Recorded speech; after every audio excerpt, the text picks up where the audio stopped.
Hola Sombrero time, teachers. Hey, are you in your green today? It's St. Patrick's Day. So happy St. Patrick's Day. I hope you had a good one. Festivals are fun. Kids are a little wild, but it's also a good time to just kind of celebrate and have a good time with your kids. All right, so I want to give you a heads up about the week to come. So we're in Spanish 1, Unit 6, Week 4. Now, first I want you to take a look at your benchmarks, okay? So that's at the beginning of the unit, just behind the overview. Take a look and see what you need to be assessing for your kids. What are we reviewing? We want to really identify if they know the rooms of the house, can associate an activity with that room. They know about the kitchen, so some naming foods, identifying kitchen furnishings. Now this is difficult. Your level 2, if we're on a scale of 1, 2, or 3, your 1s, maybe you say it and they can point to it. Or maybe they can't, they don't know them at all yet. Your 2s, it's more like a comprehension piece. They can point. Your 3s, they're producing fregadero, refrigerador, the names. That's a difficult one. El comedor, do they know the meals that you eat throughout the day? Desayuno, almuerzo, la cena. And could they tell you the place setting? Pásame el tenedor, por favor. Could they ask for it?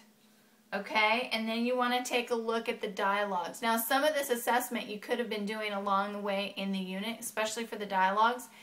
But if you haven't got to that, it's a good idea to just be kind of doing an overhaul and getting organized before the week starts. All right? So the 3 goals, like I mentioned before, build confidence in your kids. Don't let them sink, guys. Come up underneath them, help them out, make every opportunity for their learning to increase. Okay, so even in this assessment time, if a kid is struggling, turn it into a teaching and learning moment. Okay? All right. So, all this week coming up is review. Reviewing qué hacemos en la casa for the pronunciation. Day 1, we're doing a lot of review. Now, on that day, really focus on feminine, masculine, and you can do that through all the vocabulary that you're reviewing. The rooms of the house, the food, the place setting, the things that make up the place setting. And then add the adjective or add a adjective and really emphasize how it's either masculine or feminine. Because on day 1, I'm suggesting that you do oraciones completas 1 and 2. It's 10 sentences, so you can grade that on a 1 to 10. But you really want to see if they can build out a sentence here and then correct the one error. Tell them to look for one thing to change, okay? This is an assessment, so you really want to see if your kids can do it alone. Now, some of you might have some new students.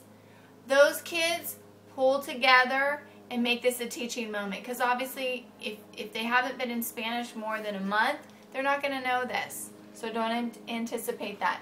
There is an error on page 60, blanco. I forgot the N. Sorry about that. All right, so that's day 1. Day 2, we're doing again, repeating things that we do in the different rooms of the house. We're going to do this worksheet on page 61. They want to draw the place setting and then label it using the words here. Merienda, falta la A. Then have them build out and fill out the sentences, okay? So this is something you should be reviewing on day 1. They will do it on day 2. Day 3, we're going to do it the last assessment, and that will be them connecting. They can either draw a line or they can draw, if this is el comedor, they would take the 1 and put it next to the little line that says el comedor, okay? This is a way for you to kind of visually get. Now, if you have non-readers, that are doing this, you really want to read it out loud and then have them put the number of the picture they think goes with that. Most of you, your kids are reading, so make this an independent study work, unless they're super new. Focus on reviewing those dialogues, talking about how to mix it up a little bit using different foods, different people. We really want to see if they can mobilize this. Maybe offer to give them some points if they use it at home with mom and dad.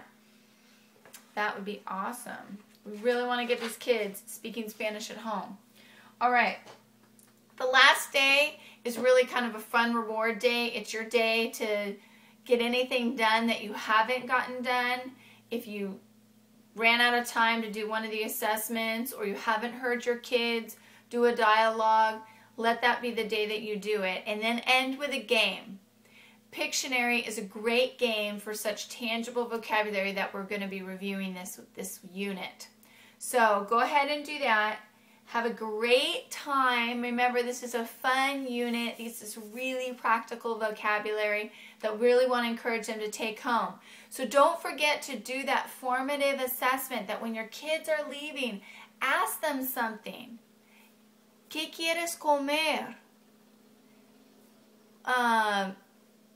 ¿Qué vas a tener para la cena? Give them a question that they have to answer to you in Spanish, and then say, pregúntale a tu mamá esta noche. So, those are my thoughts for tonight. There's a staff meeting next Friday. We'll be hitting some more good stuff, so you don't want to miss it. I'll send that with the email, and have a great week, ladies. Hasta luego.